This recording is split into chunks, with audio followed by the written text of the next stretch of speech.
एमडीएच एमडीएच।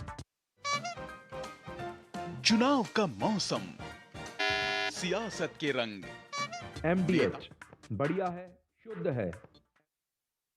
धनिया, हल्दी, असली मसाले, सच सच। एमडीएच एमडीएच।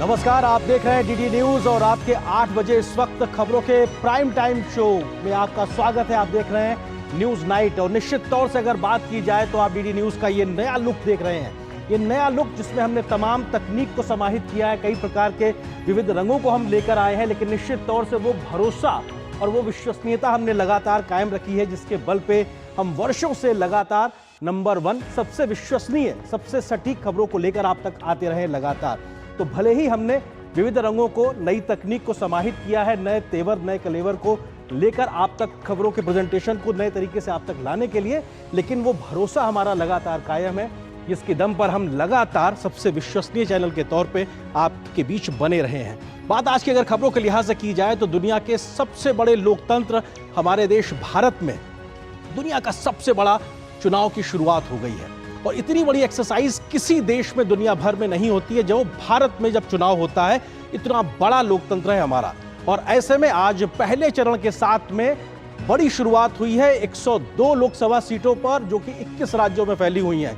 और आज की वोटिंग के साथ ही तमाम दल अपने अपने तरीके से अपनी अपनी जीत के दावे कर रहे हैं, प्रतिदावे कर रहे हैं और कोशिश उनकी ये है कि यहां से वो माहौल बनाए और सरकार बनाने के लिए अपना समर्थन जनता से मांगते रहे। लेकिन इन दावों के बीच में मतदान प्रतिशत को लेकर क्या है जमीनी सच्चाई, इस खबर पर हम करेंगे न्यूज नाइट में विश्लेषण अपने मेहमानों के साथ में। साथ ही होंगी देश दुनिया की हर जरूरी और महत्वपूर्ण खबर। सबसे पहले शुरुआत इस वक्त की सुर्खियों के साथ। दुनिया की सबसे बड़ी निर्वाचन प्रक्रिया का पहला चरण संपन्न, 102 लोकसभा सीटों पर हुआ मतदान। लोगों में दिखा भारी उत्साह। अरुणाचल प्रदेश और सिक्किम में विधानसभा चुनाव के लिए भी डाले गए वोट।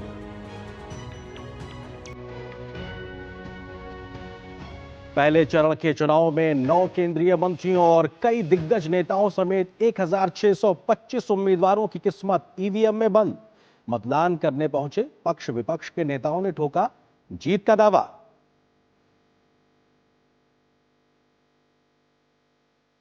लोकतंत्र के महापर्व में दिखी रंग बिरंगी खूबसूरत तस्वीरें। बुजुर्ग, युवा, महिला, दिव्यांगजन समेत सभी वर्गों के लोगों ने लोकतंत्र के पर्व में बढ़ चढ़कर लिया हिस्सा। दूल्हा दुल्हन भी पहुंचे मतदान केंद्र। पहली बार के मतदाताओं में दिखा आज भारी उत्साह।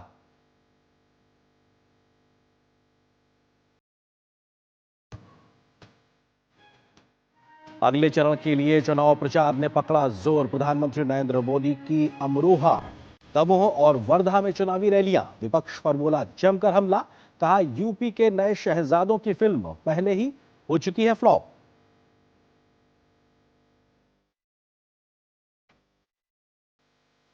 पक्ष विपक्ष ने अपने चुनाव प्रचार को दी धार। जेपी नड्डा ने केरल के वायनाड में भरी हुंकार।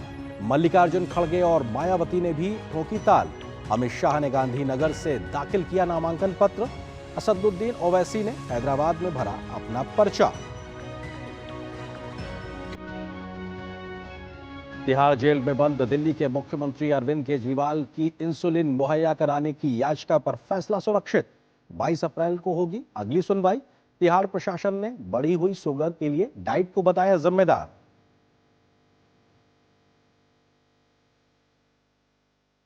कर्नाटक के हुबली में गरमाया छात्रा की बेरहमी से हत्या का मामला। भाजपा ने राज्य सरकार पर जांच में ढील बरतने का लगाया आरोप। शादी से इनकार करने पर आरोपी ने कर दी थी चाकू मारकर हत्या। परिजनों ने लव जिहाद को बताया वजह।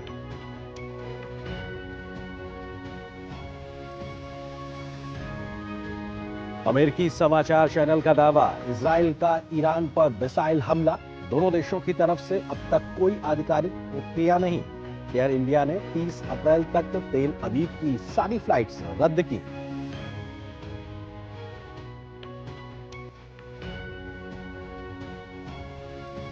तो दुनिया के सबसे बड़े लोकतंत्र के सबसे बड़े चुनावी यानी लोकसभा चुनाव आज से उसका आगाज हो गया है।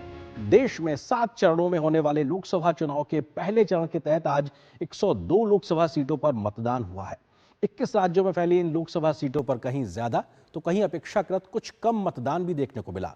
हालांकि अभी अंतिम वोटिंग के आंकड़े अभी तक नहीं आए हैं, जो कि देर रात तक आ पाएंगे। लेकिन गर्मी के मौसम के बाद भी आज सभी वर्गों में मतदान को प्रति लेकर एक उत्साह देखने को मिला है। पहली बार मतदान करने वाले युवाओं का जोश देखते बनता था, तो बुजुर्गों ने भी मतदान में बढ़ चढ़कर हिस्सा लिया। चुनाव आयोग की पुख्ता और पारदर्शी व्यवस्था के बीच कैसे आज देश भर में लोकतंत्र के विविध रंग देखने को मिले हैं, देखिए इस खास रिपोर्ट में।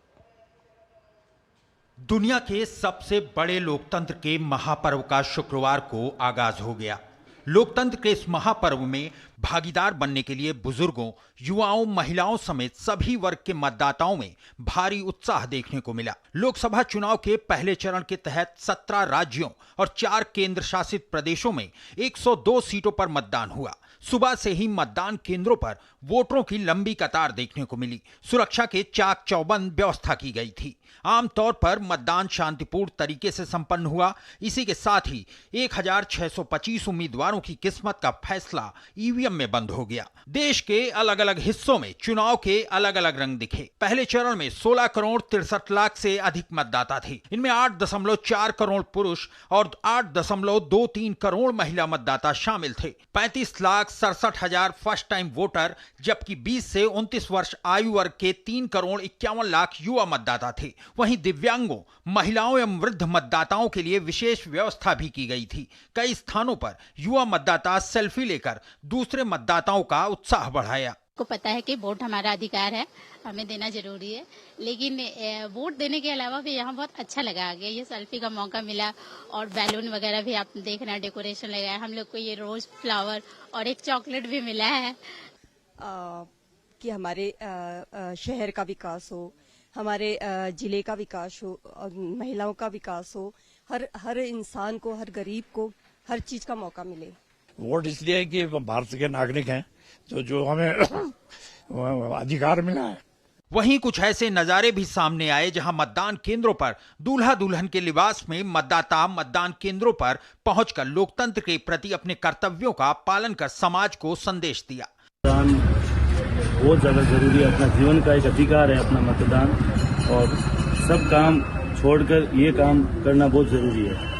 वोट प्रतिशत बढ़ाने के लिए निर्वाचन आयोग की ओर से कोई कसर नहीं छोड़ी गई। इसे लेकर निर्वाचन आयोग द्वारा तमाम कोशिशें भी की गई हैं, जो धरातल पर नजर भी आईं। चुनाव आयोग की तरफ से मॉडल बूथ के साथ पिंक और यूथ बूथ भी बनाए गए। गर्मी को देखते हुए पानी की व्यवस्था भी की गई। निष्पक्षता और पारदर्शिता को बनाए रखने के लिए वेबकास्टिंग और सीसीटीवी की व्यवस्था की गई थी। इसके लिए जिलों में कंट्रोल रूम बनाए गए थे। फिल्म जगत समेत दूसरे क्षेत्रों की जानी मानी हस्तियां भी लोकतंत्र के इस पर्व का गवाह बनी। हालांकि पश्चिम बंगाल और छत्तीसगढ़ में हिंसा की छिटपुट घटना देखने को मिली। पश्चिम बंगाल के कूच बिहार में मतदाताओं को मतदान केंद्र तक पहुंचने से रोकने के लिए टीएमसी कार्यकर्ताओं द्वारा पथराव कर दिया गया। बताया जाता है कि इस घटना में बीजेपी के बूथ अध्यक्ष को चोट लगी है। चुनाव आयोग से घटना में शामिल अपराधियों के खिलाफ कड़ी कार्रवाई करने की मांग की गई है। पहले चरण के साथ ही सिक्किम और अरुणाचल प्रदेश में विधानसभा की सभी सीटों के लिए मतदान हुआ। लोकसभा के लिए 6 चरणों का चुनाव होना अभी बाकी है। चुनाव नतीजे 4 जून को आएंगे। तो पहले चरण के बाद में जहां पर 102 सीटों पर आज वोटिंग हुई है, वहां सभी दल अपनी अपनी जीत के दावे कर रहे हैं, क्योंकि भले ही किसी के हिस्से जीत आए लेकिन दावे सबके अपने चल रहे हैं। ऐसे में आज के पहले दौर के मतदान की अगर बात की जाए तो 10 राज्यों में आज पहले दौर में ही वोटिंग या कहा जाए मतदान खत्म हो गया, यानी कि चुनाव उस राज्य का खत्म हो गया है। लेकिन इसके साथ साथ ये तथ्य भी बहुत जरूरी है कि लगभग 9 केंद्रीय मंत्री पहले दौर में थे जिनकी चुनावी किस्मत आज ईवीएम में बंद हो गई। इसके अलावा 2 पूर्व मुख्यमंत्री भी ऐसे थे जो फर्स्ट फेज में ही चुनावी दौर में मौजूद थे। किस प्रकार से राजनीतिक दलों के पहले चरण के दौर के बाद में दावे प्रतिदावे निकल के आ रहे हैं, देखिए इस रिपोर्ट को।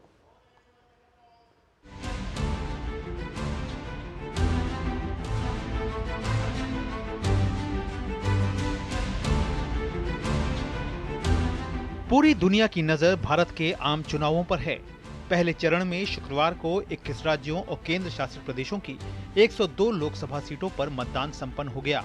पहले चरण में जहां जनता ने बढ़ चढ़कर हिस्सा लिया, तो वहीं दूसरी तरफ विभिन्न राजनीतिक दलों के उम्मीदवार, मुख्यमंत्री और राजनेता भी मतदान करने पहुंचे। इस कड़ी में भाजपा के वरिष्ठ नेता और पार्टी के उम्मीदवार नितिन गडकरी ने नागपुर में मतदान किया। वहीं असम के डिब्रूगढ़ लोकसभा क्षेत्र से भाजपा उम्मीदवार सर्बानंद सोनोवाल ने भी मताधिकार का प्रयोग किया। इसके अलावा बीकानेर से भाजपा उम्मीदवार अर्जुन राम मेघवाल ने वोट डाला। वोट डालने के बाद सभी उम्मीदवार अपनी अपनी जीत के दावे करते दिखे। निश्चित रूप से मेरा विश्वास है कि पिछले बार 54% वोटिंग हुआ था, इस बार 75% तक वोटिंग ले जाने का हम सबका संकल्प है। उसमें हम कामयाब होने की कोशिश करेंगे और मैं इस चुनाव में निश्चित रूप से बहुत बड़े मार्जिन से चुनाव जीतूंगा। हमारे देश के आदर्श बड़े नेता प्रधानमंत्री नरेंद्र मोदी जी को तीसरी बार के लिए प्रधानमंत्री बनाए। बस इतना ही सब लोगों से आशीर्वाद, सब लोगों से अपेक्षा, सब लोगों से आग्रह है। सभी सीटों पे भारतीय जनता पार्टी बड़े अंतर से चुनाव जीत रही है। जहाँ बीकानेर आप बैठे हो, बहुत बड़े अंतर से भारतीय जनता पार्टी चुनाव जीत रही है। दूसरी तरफ कांग्रेस के उम्मीदवारों ने भी अपने मताधिकार का प्रयोग किया। छिंदवाड़ा से कांग्रेस उम्मीदवार नकुल नाथ ने मतदान किया।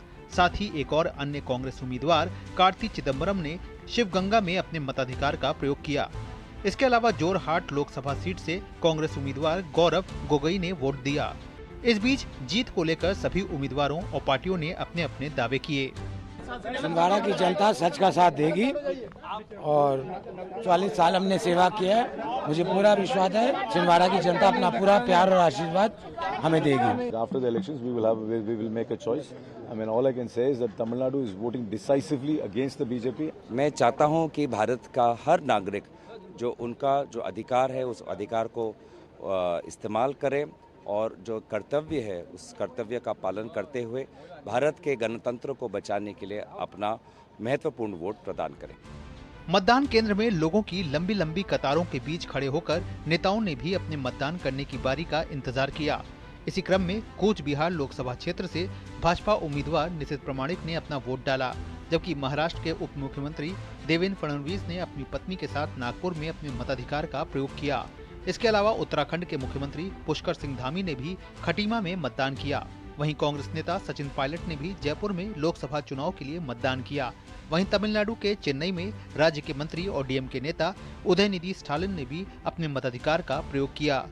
हालांकि उम्मीदवारों की किस्मत अब ईवीएम में कैद हो गई, लेकिन जनता के फैसले को जानने के लिए 4 जून तक का इंतजार करना होगा।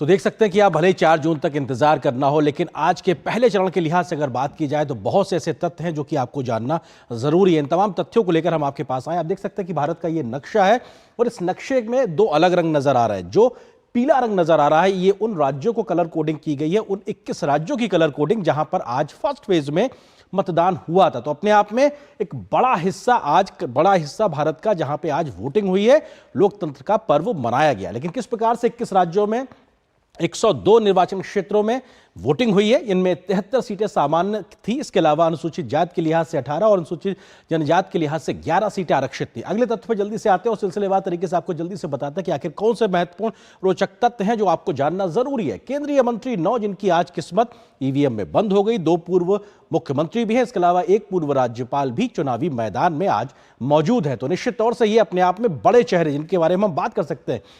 अगले तथ्य से आपको रूबरू कराएं, 2024 की चुनौती में पहले चरण में किन राज्यों में चुनाव आज खत्म हो गए। जिन 10 राज्यों का हम जिक्र कर रहे हैं तो उनमें अरुणाचल प्रदेश, मेघालय, तमिलनाडु, मिजोरम, नागालैंड, सिक्किम, उत्तराखंड, अंडमान निकोबार द्वीप समूह, लक्षद्वीप और पुडुचेरी, यानी कि राज्य और केंद्र शासित प्रदेश मिलाकर ऐसे 10 इलाके जहां पर आज पहले दौर में वोटिंग खत्म हो गई, लेकिन 4 जून को एक साथ ही नतीजे आएंगे। अगले तथ्य पर जल्दी से आते हैं और आपको जिक्र करते हैं इस बात का कि आखिर आज पहले दौर में क्या कुछ बड़ी बातें थी।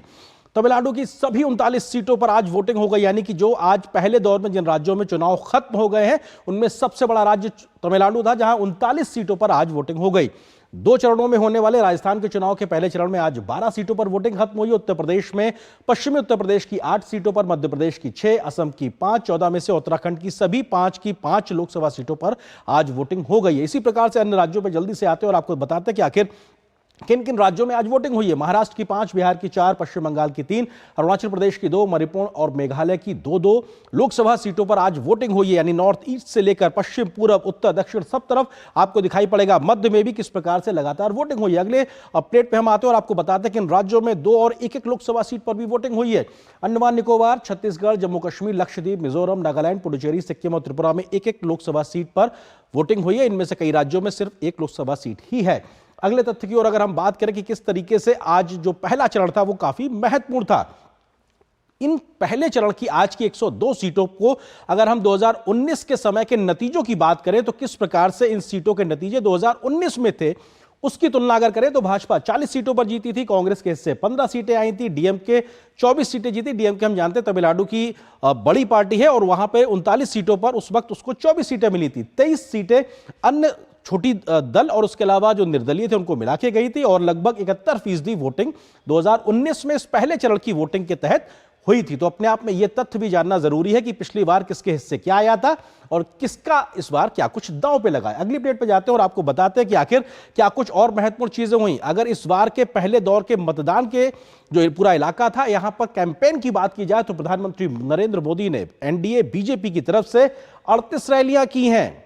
उधर अगर मुख्य विपक्षी दल कांग्रेस के लिहाज से बात की जाए तो उनके सबसे बड़े चेहरे राहुल गांधी ने 13 रैलियां की हैं। तो ये एक बड़ा अंतर भी दिखाता है। ये हम मेहमानों से समझने की कोशिश करेंगे कि इस अंतर के मायने आखिर क्या है, लेकिन ये तथ्य अपने आप में बहुत जरूरी है। अगली प्लेट की अगर हम बात करें कि आखिर किस तरीके से पहला चरण में तमाम प्रमुख चेहरे थे तो उनमें राजस्थान से अर्जुन राम मेघवाल जो कि बीजेपी के उम्मीदवार थे, केंद्रीय मंत्री हैं, उनके टक्कर में गोविंद राम मेघवाल जो कि कांग्रेस के उम्मीदवार थे। बीकानेर राजस्थान से यह मुकाबला देखने को मिला।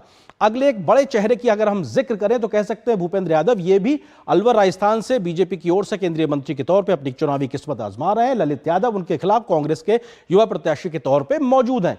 अगला चेहरा जो कि आज के पहले दौर में अपनी चुनावी किस्मत आजमा रहा था उसकी अगर बात की जाए तो जीतन राम मांझी हम पार्टी एनडीए के साथ में और पूर्व सीएम के तौर पर गया बिहार से चुनावी किस्मत आजमा रहे।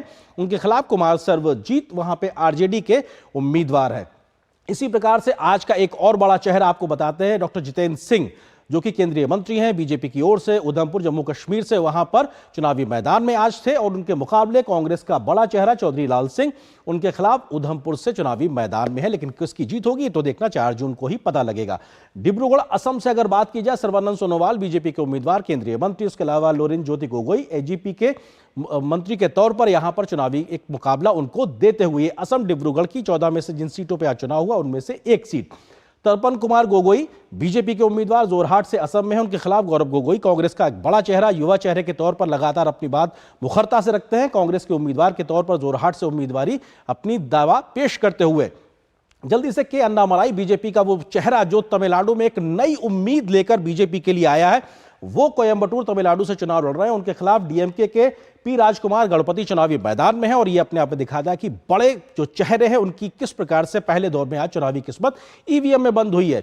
विवेक बंटी साहू छिंदवाड़ा मध्य प्रदेश से बीजेपी के उम्मीदवार हैं और नकुल नाथ जो कि कमलनाथ के बेटे हैं कांग्रेस की तरफ से वहां पे उनकी उम्मीदवारी है और लगातार एक प्रकार से इस सीट पर भी सबकी नजरें बनी रही है। सहारनपुर उत्तर प्रदेश में राघव लखनपाल बीजेपी के उम्मीदवार हैं, उनके खिलाफ इमरान मसूद कांग्रेस के प्रत्याशी। ये भी अपने आप में पश्चिमी उत्तर प्रदेश की एक चर्चित सीटों में से एक है और चर्चित चेहरों के तरीके से इस सीट को भी देखा जाता है। तो अपने आप में कुछ और चेहरे, संजीव बालियान ये भी पश्चिमी उत्तर प्रदेश के मुजफ्फरनगर उत्तर प्रदेश की सीट से चुनावी मैदान में केंद्रीय मंत्री, इसके अलावा हरेंद्र मलिक उनके खिलाफ इंडी गठबंधन की ओर से सपा के प्रत्याशी के तौर पर चुनावी मुकाबले में उनके सामने मौजूद है। इसी तरीके से अगर बात जितेंद्र प्रसाद की जाए तो बीजेपी की ओर से एक बड़ा नाम पीलीभीत उत्तर प्रदेश से है भगवत शरण गंगवार, सपा की साइकिल पर सवार होकर इंडिया गठबंधन के उम्मीदवार उत्तर प्रदेश में बने हुए, इनका सीधा मुकाबला है और आज मतदाताओं ने तय कर दिया कि आखिर इनमें से कौन जीतेगा। चंदन चौहान बिजनौर उत्तर प्रदेश से आरएलडी के उम्मीदवार हैं, आरएलडी एनडीए का हिस्सा है। इसके अलावा दीपक सैनी समाजवादी पार्टी से उम्मीदवार है, इनके बीच भी एक कड़ा मुकाबला देखने को मिल रहा है। तो ये अपने आप में बेहद महत्वपूर्ण ये तमाम तथ्य हम तरह देखा जाए। नितिन गडकरी की बात की जाए, केंद्रीय मंत्री, बहुत बड़ा नाम, नागपुर महाराष्ट्र से उनके खिलाफ विकास ठाकरे हैं कांग्रेस के उम्मीदवार, क्योंकि वहां पर इंडिया गठबंधन को कांग्रेस के हिस्से ये सीट गई है। नागपुर में भी एक बड़ी सियासी टक्कर देखने को मिल रही है, हालांकि जीत को लेकर सबके अपने अपने दावे हैं। किरण रिजिजू की बात की जाए, बीजेपी के अरुणाचल प्रदेश के पश्चिम सीट से वहां पे उम्मीदवार है। उसके अलावा नवाब तुकी भी एक बड़ा नाम जो कि कांग्रेस का एक बड़ा चेहरा है, वो भी वहां से उम्मीदवारी कर रहे हैं, लेकिन जीत किसके से आएगी ये देखना अपने आप में दिलचस्प होगा।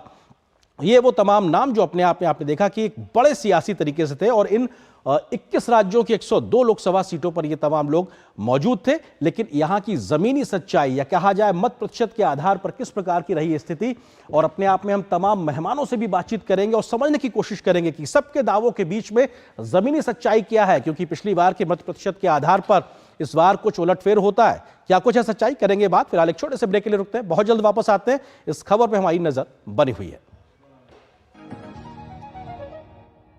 बाउल दही में 4 चम्मच MDH चटनी पुदीना मसाला डाला, स्टर करो, पुदीना चटनी तैयार। MDH चटनी पुदीना मसाला। आज हमारी किसान सम्मान निधि सीधे हमारे बैंक खाते में आती है। अब हमारा हक कोई नहीं मार सकता।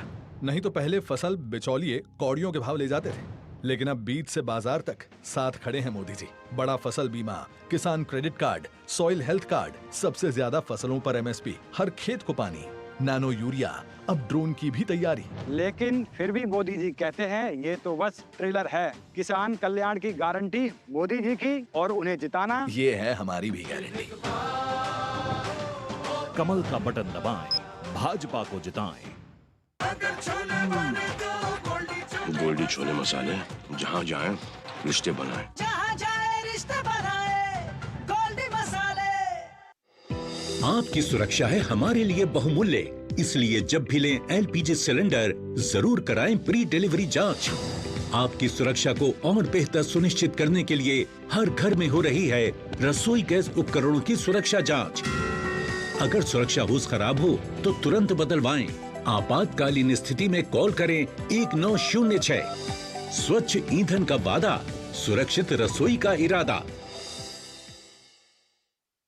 तुम्हें पता है इन्वेस्टर्स के लिए कि इन्वेस्टर प्रोटेक्शन फंड होता है IPF, लेकिन अगर तुम्हारा ट्रेड एक्सचेंज पर एग्जीक्यूट नहीं हुआ या फिर कोई गारंटीड रिटर्न्स वाली स्कीम है तो ये IPF आपकी मदद नहीं कर सकता है। और अगर आपका ब्रोकर ही डिफॉल्टर बन जाए तो फिर IPF आपको कॉम्पेंसेशन दिला सकता है। कहाँ से सीखा? NSE की साइट पर। समझ कर इन्वेस्ट कर। ये विशाल है ना, इसका सब प्रॉपर चलता है। कल उसके बैंक अकाउंट में 15,000 रुपए का फ्रॉड हुआ है, पता है? इसको तो कोई टेंशन ही नहीं होती है, देखना। टेंशन क्यों? मेरी कोई गलती नहीं थी। फिर भी फ्रॉड होने पर मैंने तुरंत बैंक को इन्फॉर्म कर दिया।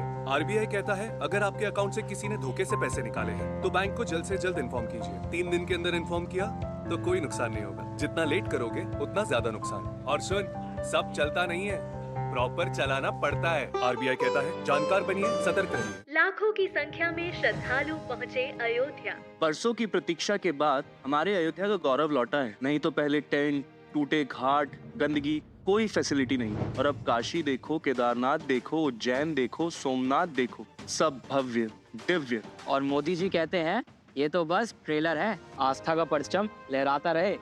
ये है मोदी की गारंटी, इसलिए हमारा पहला वोट मोदी को। ये है हमारी भी गारंटी।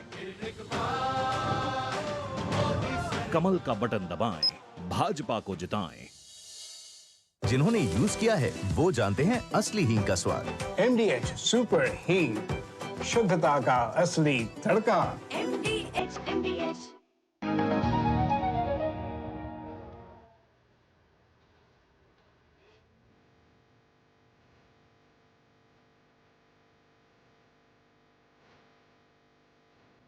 और इस छोटे से ब्रेक के बाद DD न्यूज पर खबरों के prime time show news night में आप सभी का एक बार फिर से स्वागत है। ब्रेक पे जाने से पहले हम जिक्र कर रहे थे आज के पहले दौर के मतदान को लेकर, इसी पे हम करेंगे चर्चा। इसी से जुड़ा है हमारा विशेष भी 2024 की चुनौती, पहला दौर किसका जोर, क्योंकि आज पहले दौर में जिसने जोर लगाया बढ़त उसके हिस्से आ जाएगी, लेकिन बढ़त लगाने के अपने अपने दावों के बीच में जमीनी सच्चाई क्या है। 2024 की चुनौती, पहला दौर किसका जोर, इस विषय पे बात करने के लिए बहुत ही खास मेहमानों का पैनल मेरे साथ मौजूद है, उनका परिचय आपसे कराते हैं।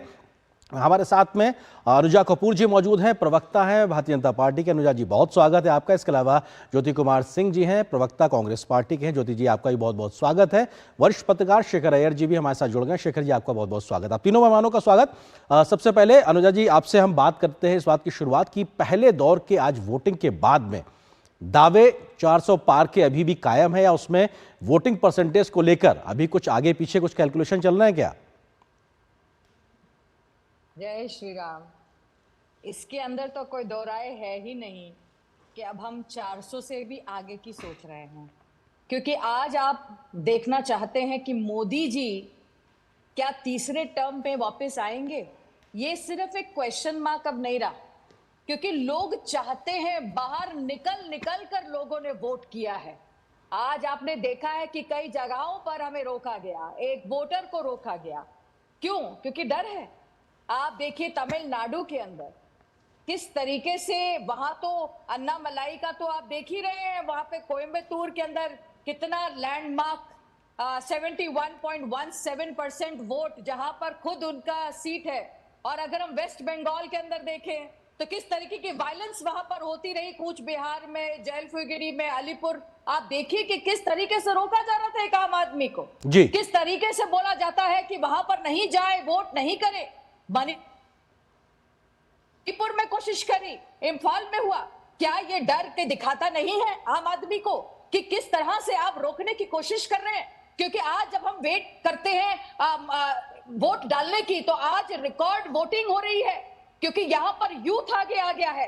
एक औरत आगे आकर बढ़कर, जो एक रेशियो रहा करता था, पहले औरतें घर में अपने जो उनके पति कहते थे वहां से डालती थी वोट, और कोई उनके खुद का मन नहीं होता था। आज औरत बढ़ कर आ गई, और उसका सबसे बड़ा नतीजा आपने राजस्थान देखा, आपने छत्तीसगढ़ देखा।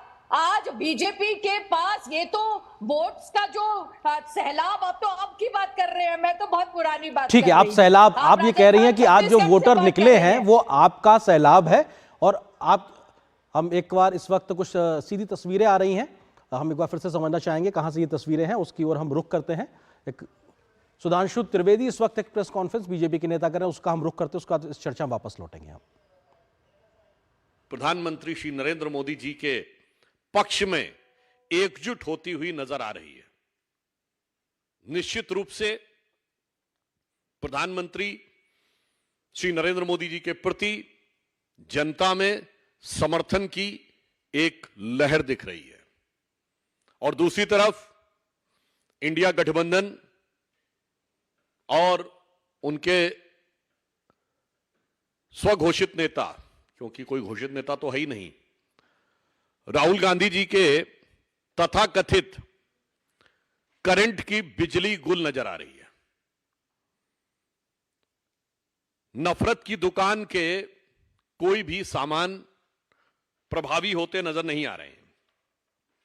प्रथम चरण समाप्त होने तक एक बात और स्पष्ट हो गई कि पहले चरण का मतदान हो गया, परंतु उसके बाद भी, जैसा हमारे राष्ट्रीय अध्यक्ष आदरणीय नड्डा जी ने कहा है, राहुल गांधी जी अभी भी अमेठी से नामांकन करने का साहस बटोर नहीं पाए। यानी अब चुनाव शुरू हुआ नहीं, चुनाव का एक चरण हो गया और अभी तक वो साहस बटोर नहीं पाए हैं। ये आगाज ये बताता है चुनाव का कि अंजाम क्या होने वाला है, इसका अनुमान सहज ही लगाया जा सकता है। हम कह सकते हैं कि देश के भिन्न भिन्न अंचलों में आज जिन 102 सीटों पे मतदान हुआ है, उसमें मतदान की जो मनोभाव दिखा है वो एक मजबूत निर्णायक सरकार प्रधानमंत्री श्री नरेंद्र मोदी जी के नेतृत्व में देने के लिए बहुत दृढ़ता के साथ और गंभीरता के साथ उठता हुआ नजर आया है। और हम आश्वस्त हैं कि इस प्रथम चरण में पिछली बार से कहीं अधिक सीटें हम जीतकर अपने विजय के अंतर को प्रभावी और निर्णायक ढंग से बढ़ाने में सफल होंगे, और एक लंबी छलांग हम उन राज्यों में मारने जा रहे हैं जहां अभी तक हमें अपेक्षाकृत रूप से उतना महत्वपूर्ण नहीं माना जाता था। धन्यवाद। अब देख रहे थे ये इस वक्त प्रेस कॉन्फ्रेंस बीजेपी के प्रवक्ता सुधांशु त्रिवेदी की। वो दावा कर रहे हैं कि पहले दौर में आज किस तरीके से वो पिछले बार के प्रदर्शन यानी 2019 के प्रदर्शन से बेहतर करेंगे और नए राज्यों तक भी पहुंचेंगे। हम लगातार इस विषय पे ही चर्चा भी कर रहे थे। तीन खास मेहमान हमारे साथ लगातार बने हुए, अनुजा कपूर जी, ज्योति कुमार सिंह जी, शिखर अय्यर जी। एक बार फिर से आपको चर्चा में जोड़ते हैं ज्योति जी, क्योंकि अभी हमने सुना सुधांशु त्रिवेदी जी कह रहे हैं कि न सिर्फ पिछली बार के प्रदर्शन से बेहतर करेंगे बल्कि नए क्षेत्रों, नए राज्यों में भी अपनी धमक दिखाते हुए आगे बढ़ेंगे। कांग्रेस फर्स्ट दौर के इस वोटिंग को किस तरीके से आकलन कर रही है? ज्योति जी।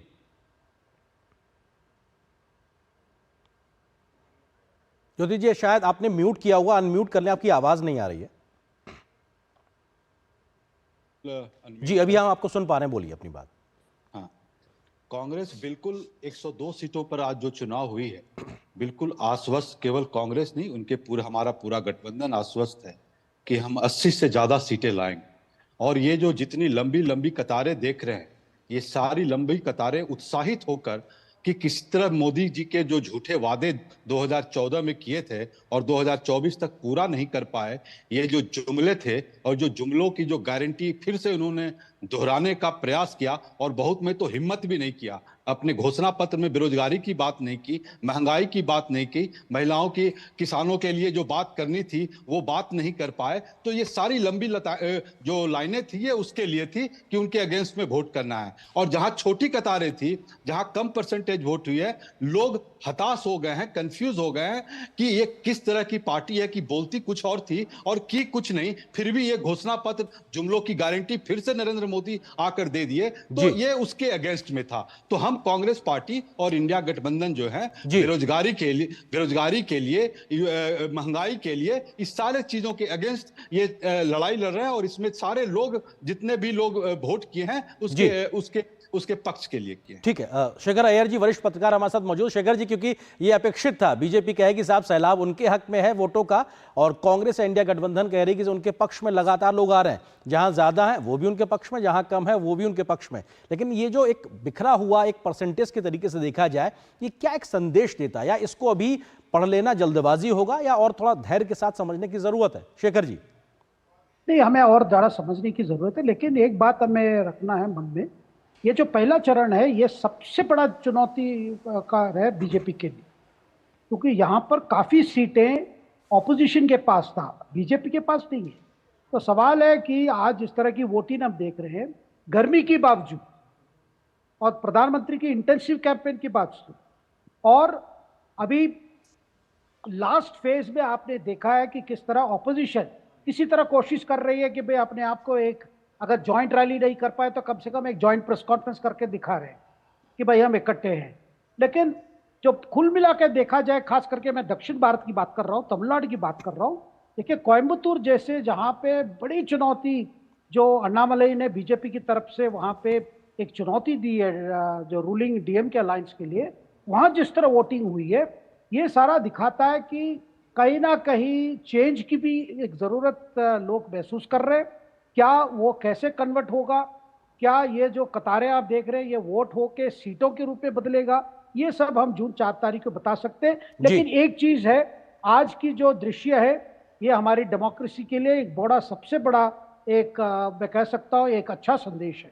बिल्कुल, और इसमें हम सबको फक्र होना चाहिए, हम किसी भी मत या राय के हों, लेकिन लोकतंत्र अपने आप में आगे बढ़े, इसको हमें फक्र होने की जरूरत है। अनुजा जी बहुत महत्वपूर्ण है, ज्योति जी इस बात का जिक्र कर रहे थे, जहां लंबी लाइनें हैं वो भी इंडिया गठबंधन के हक में है, और जहां पे लोग कम निकले हैं वोट करने के लिए, उनमें उदासीनता भी मौजूदा आपकी सरकार के खिलाफ है। वो कह रहे हैं सीधे तौर पे कि आपके हक में नहीं है, उनके हक में है वोटिंग। अलादीन का चिराग शायद इन्हीं के पास है, जो इनके कानों में गुप्त तरीके से बता के चला गया। मैं तो कह सकती हूँ कि शायद वो छोटी सी कतार आपकी है, क्योंकि बड़ी कतार तो मोदी जी की गारंटी है। मोदी जी ने जो किया, कहते हैं ना कि प्राण जाए पर वचन ना जाए, जो था, आप लोगों ने सूर्य तिलक भी देखा है रामनवमी में, वो आप सबने वो राम राज्य जिया है कलयुग में, तो वो आप ही के दौरान कब हुआ? कांग्रेस में तो हुआ नहीं, क्योंकि वो हिम्मत नहीं थी आप में। आज आप रीजनल पार्टी बनकर रह गए, आपके साथ कोई खड़ा होने को तैयार नहीं, आपके साथ कोई बात करने को तैयार नहीं। आप जहां जहां पर जाते हैं वहां पर आप दिखाते हैं कि ये हम यहाँ पर खड़े हैं, पर दूसरी जगह पर आप अलग होकर बात करने लगते हैं। तो ये आपका निजी फैसला हो जाता है।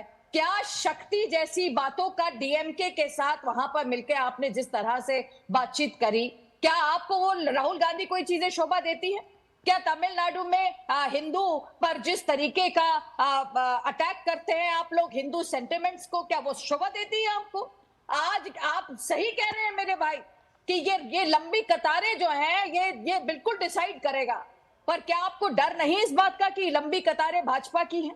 क्या आपको इस बात का डर नहीं कि आज मोदी की जो गारंटी जी साल से चल रही है, जिसने भारत को इंडिया से भारत बना दिया, स्लेवरी को खत्म कर दिया। ठीक है, मैं अनुराग जी आपके आरोपों को आगे बढ़ाता हूं। ज्योति जी, आपको लगता है कि ये जो एक आरोप सीधे तौर पे कांग्रेस पे लगता है कि साहब सनातन विरोध को लेकर, क्योंकि तमिलनाडु में भी चुनाव था, आपको लगता है ये एक ऐसा मसला है जिसको लेकर कई बार कांग्रेस घिरती नजर आ रही?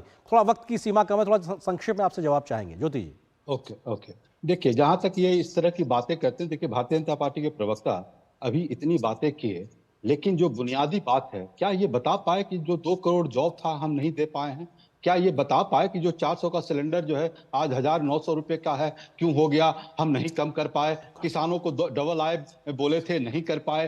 तो ये ले जाकर कहां ये पोलराइजेशन वाली बातें करना शुरू कर देते हैं। अरे भाई, इस देश में 140 करोड़ जनता है, जो है सब सनातनी है, वो सब राम राज्य की कल्पना करते हैं और सब राम राज्य के हिसाब से जीते हैं। किस तरह की बातें करते हैं, क्या आप बता सकते हैं? आप एक एंकर, अगर आप शादी ब्याह किए होंगे तो आप उसी जो सत्यनारायण भगवान का पूजा होगा, वही 7 फेरे होंगे, वही सारे चीजों को करके आए। और ये लोग जान कर इस तरह की बातें करके, सारे लोग, हम लोग इनसे ज्यादा बड़ा राम भगवान को मानते हैं आस्था के लिए। ठीक है, आस्था के मसले पर, भावनात्मक मसले पे वक्त थोड़ी सी सीमा है। केवल वोट के लिए। शेखर जी, आपको लगता है कि ये भावनात्मक मसला है, आस्था का मसला है, राष्ट्रीय चेतना का मसला है, लेकिन जनता देख रही है सबके दावे, सबके एक्शन रिएक्शंस भी? शेखर जी। बिल्कुल, देखिए ये सारे बातें कैंपेन में हमने देखा है। आज भी प्रधानमंत्री इसको लेकर जिक्र किए कि जिस तरह की राहुल गांधी की टिप्पणी को लेकर, उनकी द्वारकाधीश जो समुद्र के नीचे जाके वहाँ पे जो उन्होंने प्रार्थना की, उसको लेकर भी जो राहुल गांधी की टिप्पणी, उसको लेकर भी बोले हैं। देखिए, राम मंदिर मामले में तो प्राण प्रतिष्ठा जो जनवरी 22 को हुआ था, उसमें कांग्रेस नेता तो खास करके सोनिया जी को दावा था और इनको भी मल्लिकार्जुन खड़गे भी तो गए नहीं। उसको लेकर कांग्रेस पार्टी के अंदर भी कई प्रतिक्रिया आई, इसमें हमें शामिल होना था। ये तो सुप्रीम कोर्ट के ऑर्डर के बाद ये मंदिर का भव्य मंदिर का काम शुरू हुआ। तो ये बातें तो कांग्रेस के अंदर भी डिबेट चल रहा है कि क्या हमने बड़ी हिस्टोरिकल ब्लंडर की है मंदिर के प्राण प्रतिष्ठा में, सेरेमनी में शामिल ना होके। बिल्कुल, मुझे लगता है कि जनता जो देख रही है, शायद 4 जून को इसकी हम विश्लेषण भी करते नजर आएंगे, जो नतीजे होंगे कि आखिर इन मसलों को लेकर जनता ने कैसे तय किया। फिलहाल वक्त की सीमाएं। आप तीनों मेहमानों को बहुत बहुत शुक्रिया, अनुजा जी आपका, ज्योति जी आपका, शेखर जी आपका, हमारे साथ जुड़ने के लिए। फिलहाल यहाँ पे एक छोटे से ब्रेक के लिए रुकते हैं, बहुत जल्द हाजिर होंगे, कुछ महत्वपूर्ण और खबरों से आपको रूबरू कराएंगे। फिलहाल एक छोटे से ब्रेक का वक्त हो गया।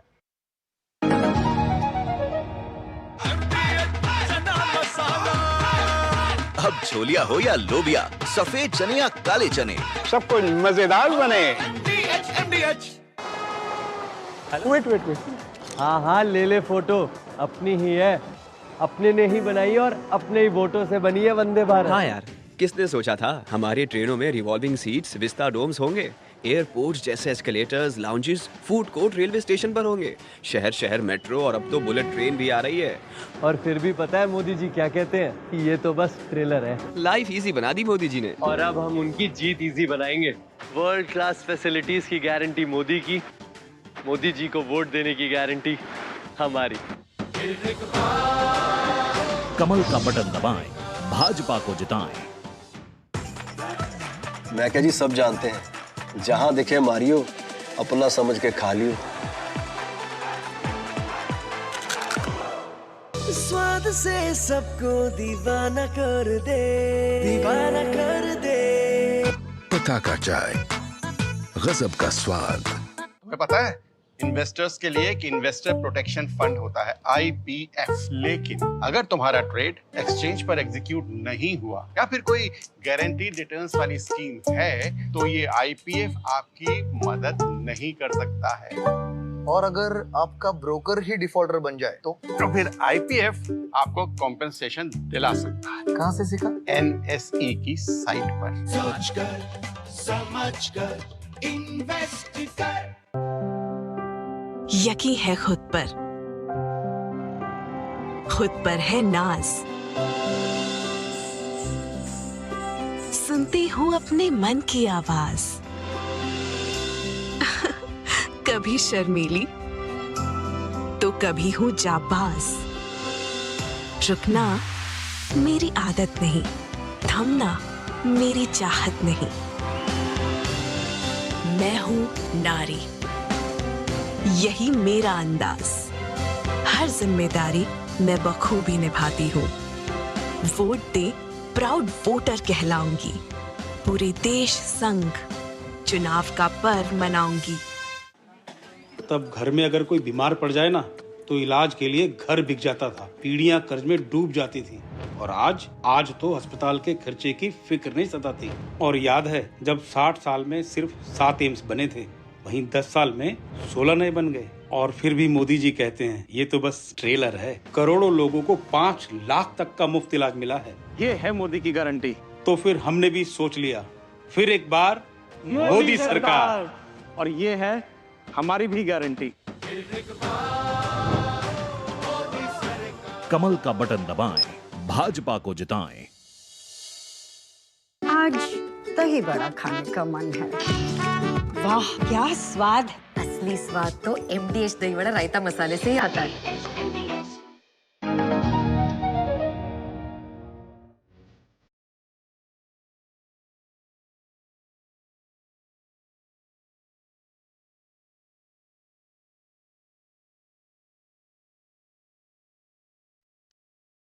और ब्रेक के बाद खबरों के इस prime time show news night में आप सभी का एक बार फिर से स्वागत है। और हम बात कर रहे हैं चुनाव से जुड़ी तमाम महत्वपूर्ण खबरों की, जहां एक और आज पहले दौर का या पहले चरण का मतदान खत्म हो गया, लेकिन दूसरे चरण का प्रचार अपने चरम पर देखने को मिला। पीएम मोदी ने आज 3 राज्यों में 3 चुनावी रैलियों को संबोधित किया। पीएम मोदी आज उत्तर प्रदेश के अमरोहा, मध्य प्रदेश के दमोह और महाराष्ट्र के वर्धा पहुंचे तो विपक्षियों पर जमकर हमलावर नजर आए। पीएम मोदी ने यूपी में राहुल गांधी और अखिलेश यादव को घेरा तो मध्य प्रदेश में कांग्रेस के भ्रष्टाचार पर हमला बोला। महाराष्ट्र में भी पीएम मोदी ने अपने 10 साल के काम गिनाए तो विरोधियों को परिवारवाद से लेकर उनके भ्रष्टाचार के मुद्दे पर जमकर घेरते नजर आए।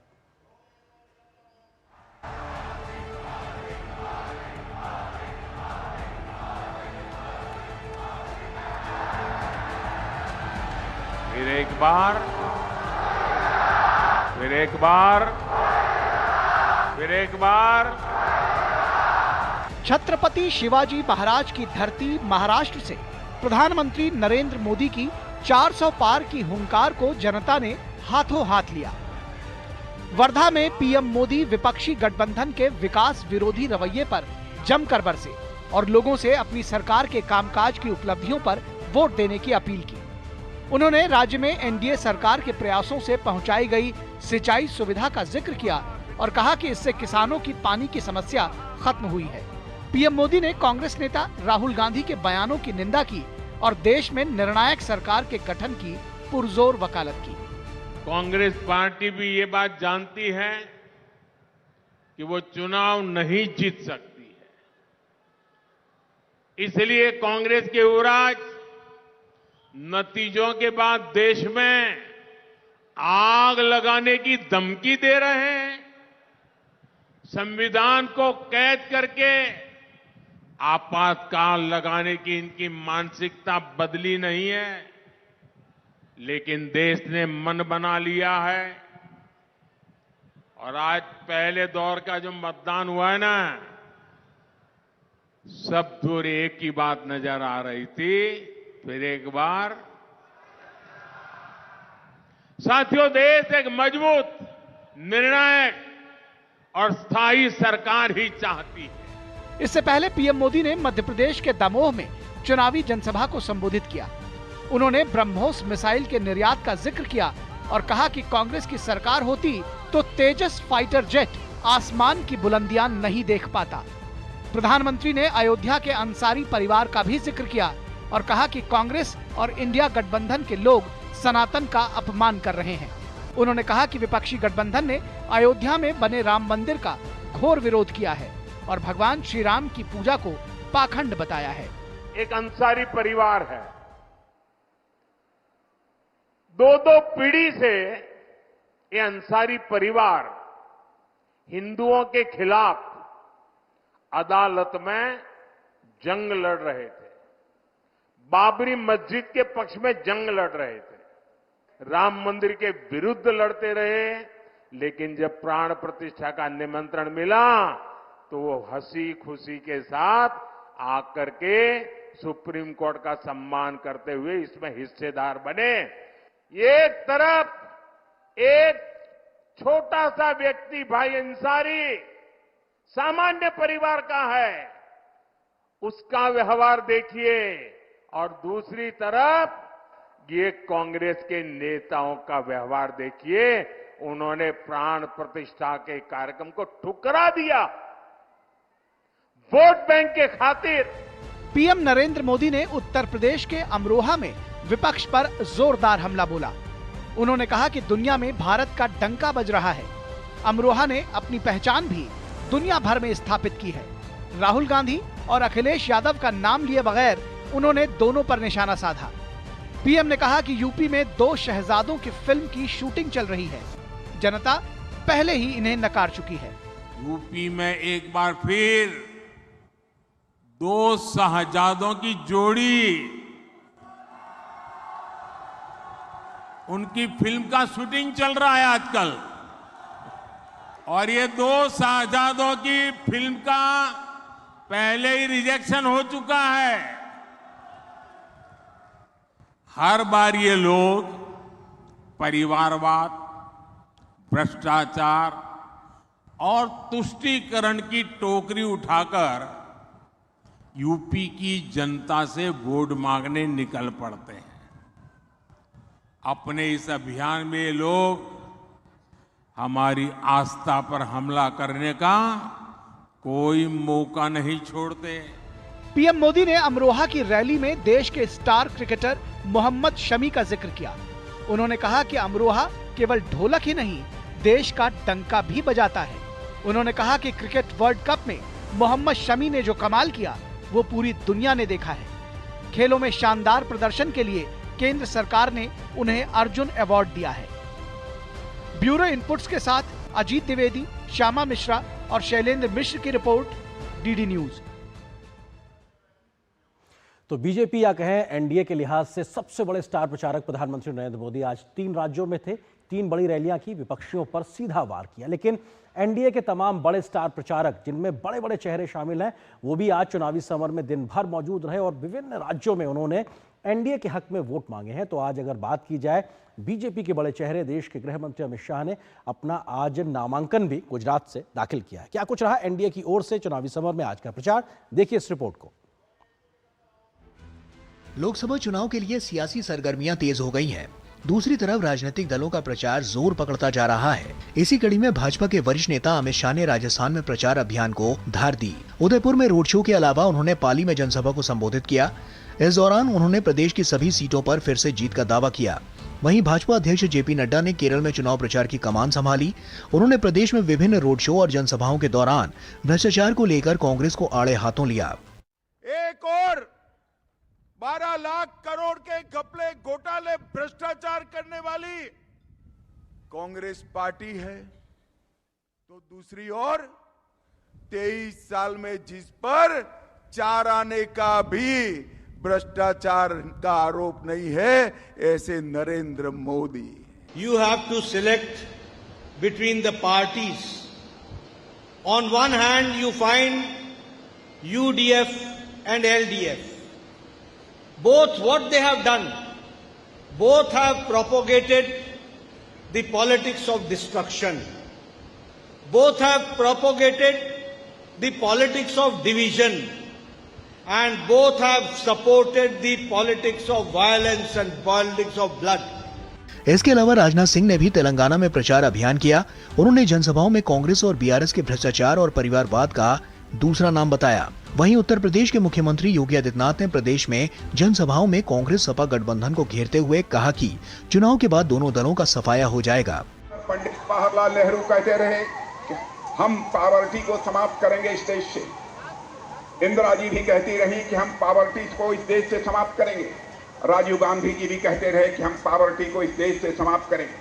कोई भी पॉवर्टी को समाप्त नहीं कर पाया। इंडिपेंडेंट इंडिया में पहली बार हमारे प्राइम मिनिस्टर नरेंद्र मोदी जी ने 25 करोड़ लोगों को पॉवर्टी लाइन से बाहर करने में कामयाबी हासिल की। मैं बार बार कहता हूं कि कांग्रेस हो, सपा हो, बसपा हो, ये देश की समस्या की जड़ है। भारतीय जनता पार्टी समाधान का नाम है। इन्होंने देश को धारा 370 दिया। भारतीय जनता पार्टी ने 370 समाप्त करके आतंकवाद की ताबूत पर अंतिम कील ठोंकने का काम भी कर दिया है। वहीं तीसरे चरण के नामांकन के अंतिम दिन कई उम्मीदवारों ने पर्चे दाखिल किए। भाजपा के वरिष्ठ नेता अमित शाह ने गुजरात के गांधीनगर सीट से अपना नामांकन दाखिल किया। इसके अलावा विदिशा सीट से भाजपा प्रत्याशी शिवराज सिंह चौहान ने भी नामांकन पत्र दाखिल किया। वहीं सिकंदराबाद लोकसभा निर्वाचन क्षेत्र से भाजपा उम्मीदवार जी किशन रेड्डी ने भी पर्चा दाखिल किया। साथ ही भाजपा उम्मीदवार गिरिराज सिंह ने बेगूसराय लोकसभा सीट से अपना नामांकन दाखिल किया। Bureau report, DD news. तो जहां प्रचार चरम पे है तो नामांकन भी लगातार आगे बढ़ रहा है। आगे हम आपको दिखाएंगे कि कैसे इंडिया अलायंस का कैंपेन भी जारी, लेकिन उससे पहले एक छोटे से ब्रेक के लिए रुकते हैं। खबरों का सफर लगातार जारी है। आज हमारी किसान सम्मान निधि सीधे हमारे बैंक खाते में आती है। अब हमारा हक कोई नहीं मार सकता। नहीं तो पहले फसल बिचौलिए कौड़ियों के भाव ले जाते थे, लेकिन अब बीज से बाजार तक साथ खड़े हैं मोदी जी। बड़ा फसल बीमा, किसान credit card, soil health card, सबसे ज्यादा फसलों पर एमएसपी, हर खेत को पानी, नैनो यूरिया, अब ड्रोन की भी तैयारी। लेकिन फिर भी मोदी जी कहते हैं ये तो बस ट्रेलर है। किसान कल्याण की गारंटी मोदी जी की और उन्हें जिताना ये है हमारी भी गारंटी। कमल का बटन दबाएं, भाजपा को जिताएं। शुक्ला बता रहा था आपके बाबूजी ने जायदाद का कुछ हिस्सा नौकर के नाम कर दिया। अब नौकर हर काम अपना घर समझ के करेगा। समर कूल, जो हर दिल करे कबूल। Delivery boy has picked your order. अरे भाई पता है भूख लगी है। 30 मिनट का मैसेज नोटिफिकेशन आया था ना। मैसेज के सारे थोड़ी बैठ सकते हैं। कल आपने कुछ शेयर्स बेचे थे ना? हाँ, तो चेक किया? मैसेज आया तो था। सिर्फ मैसेज काफी नहीं है। आप शेयर मार्केट में कोई भी ट्रांजैक्शन करते हैं ना, तो स्टॉक एक्सचेंज से आए एसएमएस या ईमेल को अपने डीमैट अकाउंट और बैंक स्टेटमेंट के साथ भी टैली कीजिए। बेटा भूख में ना दिमाग बंद हो जाता है। समझ कर इन्वेस्ट कर। अगर छोले बने तो गोल्डी छोले मसाले, जहाँ जाए रिश्ते बनाए, जहाँ जाए रिश्ते बनाए। गोल्डी मसाले, स्वाद से सबको दीवाना कर दे, दीवाना कर दे। पता का चाय, गजब का स्वाद। ये मार्केट का तो क्या है, कभी ऊपर कभी नीचे। मैं तो अपने पैसे ऐसे दूर ही रखता हूँ। तो तू म्यूचुअल फंड्स में इन्वेस्ट करना। और म्यूचुअल फंड्स यहाँ पर इन्वेस्ट करेंगे। ऐसे भी म्यूचुअल फंड्स हैं जो तेरी तरह मार्केट से दूर रहते हैं। ये कौन सा म्यूचुअल फंड्स है? Fixed income mutual funds. ये selective interest bearing company bonds, government bonds और मनी मार्केट में इन्वेस्ट करते हैं। इक्विटी मार्केट में नहीं करते। ये रेगुलर रिटर्न्स देते हैं, मतलब रेगुलर इनकम। म्यूचुअल फंड्स में फिक्स्ड इनकम वाली बात? करेक्ट। सही है। म्यूचुअल फंड निवेश बाजार जोखिमों के अधीन है। योजना से जुड़े सभी दस्तावेजों को ध्यान से पढ़ें। लाखों की संख्या में श्रद्धालु पहुँचे अयोध्या। बरसों की प्रतीक्षा के बाद हमारे अयोध्या का गौरव लौटा है। नहीं तो पहले टेंट, टूटे घाट, गंदगी, कोई फैसिलिटी नहीं। और अब काशी देखो, केदारनाथ देखो, उज्जैन देखो, सोमनाथ देखो, सब भव्य दिव्य। और मोदी जी कहते हैं ये तो बस ट्रेलर है, आस्था का परचम लहराता रहे। ये है मोदी की गारंटी, इसलिए हमारा पहला वोट मोदी को। ये है हमारी भी गारंटी। कमल का बटन दबाएं, भाजपा को जिताएं। और ब्रेक के बाद अब बात करते हैं विपक्षी दल और इंडिया गठबंधन के आज के प्रचार को लेकर। उत्तर प्रदेश की अगर बात की जाए तो अखिलेश यादव आज यहां पे प्रचार करते नजर आए। बंगाल की बात की जाए तो ममता बनर्जी वहां पे जनता से समर्थन हासिल करने के लिए पहुंची। तो अगर उत्तर के जम्मू कश्मीर में बात की जाए तो वहां पर भी फारूक अब्दुल्ला, उमर अब्दुल्ला, उसके अलावा महबूबा मुफ्ती जनता से समर्थन हासिल करने के लिए उतरे। इस बीच विपक्षी नेताओं के लिहाज से अगर बात करें तो कई बड़े बड़े चेहरों ने आज अपना नामांकन भी दाखिल किया। विपक्षी गठबंधन के लिहाज से, विपक्षी दलों के लिहाज से कैसा रहा आज का प्रचार का दिन, देखिए इस खबर को। देश में पहले चरण के मतदान के साथ ही दूसरे और अन्य चरणों के लिए चुनाव प्रचार ने जोर पकड़ लिया है। उत्तर प्रदेश के गौतम बुद्ध नगर में समाजवादी पार्टी प्रमुख अखिलेश यादव ने एक चुनावी सभा को संबोधित करते हुए कहा कि एनडीए गठबंधन के सत्ता में आने पर अग्निवीर योजना को खत्म किया जाएगा। हम अपने नौजवानों को कह करके जा रहे हैं, ये इंडिया गठबंधन सत्ता में आएगा उसी दिन ये आधी अधूरी नौकरी अग्निवीर की खत्म करने का काम करेंगे। और जैसे पहले फौज की पक्की नौकरी होती थी, वैसे ही हम उसी को लागू करने का काम करेंगे। पश्चिम बंगाल की मुख्यमंत्री ममता बनर्जी ने मुर्शिदाबाद में चुनावी रैली को संबोधित किया। उन्होंने विपक्ष के इंडी गठबंधन पर सवाल खड़ा करते हुए कहा कि इंडी गठबंधन दिल्ली में है या नहीं। वहीं आसनसोल लोकसभा क्षेत्र से टीएमसी सांसद और उम्मीदवार शत्रुघ्न सिन्हा ने भाजपा पर निशाना साधा। आज इनकी एनर्जी है, वो सारी एनर्जी जा रही है अपने झूठ या अपने जुमलों को संभालने में, जुमलों को बचाने में। रोजगार पे बात नहीं कर रहे हैं, पेट्रोल डीजल के दाम पे बात नहीं कर रहे हैं, महंगाई पे बात नहीं कर रहे हैं। श्रीनगर में पीडीपी प्रमुख महबूबा मुफ्ती ने लोकसभा चुनाव के लिए अपनी पार्टी का घोषणा पत्र जारी किया। वहीं नेशनल कॉन्फ्रेंस नेता उमर अब्दुल्ला ने भाजपा पर निशाना साधते हुए कहा कि वो कश्मीर के लोगों का दिल नहीं जीत पाई। आवाज उठाना इस वक्त सबसे बड़ा जो फर्ज है जम्मू कश्मीर का, वो ये है कि हम यहाँ से जाएं और पार्लियामेंट में अपनी आवाज और यहाँ के लोगों का जो दर्द है, जो तकलीफ है, उसको आवाज दे सके। हमारा मैनिफेस्टो ज्यादा इसी के इर्द गिर्द है। 2019 में बीजेपी ने तमाम सीटों पे उस वक्त उम्मीदवार उतारे थे। इस बार अब होम मिनिस्टर साहब कहते हैं कि हम पहले लोगों के दिल जीतेंगे और फिर जो है उम्मीदवार खड़ा करेंगे। तो इसका सीधा ये मतलब है कि वो लोगों के दिल जीत नहीं पाए। मध्य प्रदेश की छिंदवाड़ा लोकसभा सीट से कांग्रेस उम्मीदवार नकुल नाथ ने कहा कि छिंदवाड़ा की जनता सच का साथ देगी।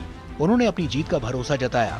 AIMIM अध्यक्ष और हैदराबाद सीट से उम्मीदवार असुद्दीन ओवैसी ने लोकसभा चुनाव के लिए नामांकन दाखिल किया। चुनाव प्रचार में सभी दलों के अपने अपने दावे हैं, लेकिन जनता किस पर भरोसा करती है ये तो 4 जून की मतगणना के बाद ही पता चल सकेगा। Bureau report, DD news. और कुछ और खबरों पर नजर डालें उससे पहले एक छोटे से ब्रेक के लिए रुकते हैं। आज हमारी किसान सम्मान निधि सीधे हमारे बैंक खाते में आती है। अब हमारा हक कोई नहीं मार सकता। नहीं तो पहले फसल बिचौलिए कौड़ियों के भाव ले जाते थे, लेकिन अब बीज से बाजार तक साथ खड़े हैं मोदी जी। बड़ा फसल बीमा, किसान credit card, soil health card, सबसे ज्यादा फसलों पर MSP, हर खेत को पानी, नैनो यूरिया, अब ड्रोन की भी तैयारी। लेकिन फिर भी मोदी जी कहते हैं ये तो बस ट्रेलर है। किसान कल्याण की गारंटी मोदी जी की और उन्हें जिताना ये है हमारी भी गारंटी। कमल का बटन दबाएं, भाजपा को जिताएं। गोल्डी छोले मसाले, जहाँ जाए रिश्ते बनाए, जहाँ जाए रिश्ते बनाए, गोल्डी मसाले। मैं क्या जी, सब जानते हैं, जहाँ दिखे मारियो, अपना समझ के खा लियो।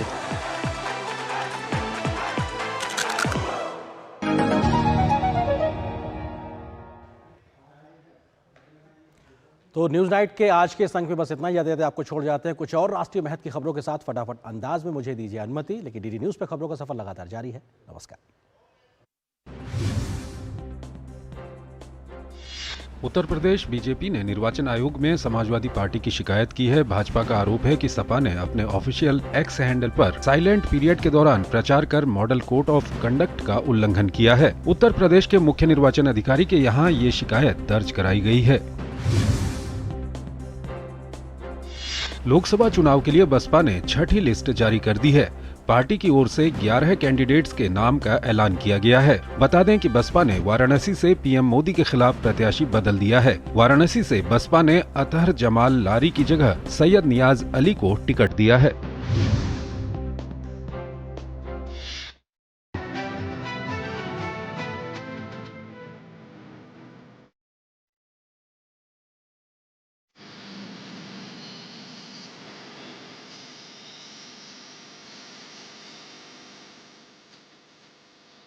न्यूज नाइट के प्रायोजक थे MDH, बढ़िया है, शुद्ध है। MDH मिर्ची, धनिया, हल्दी, असली मसाले, सच। MDH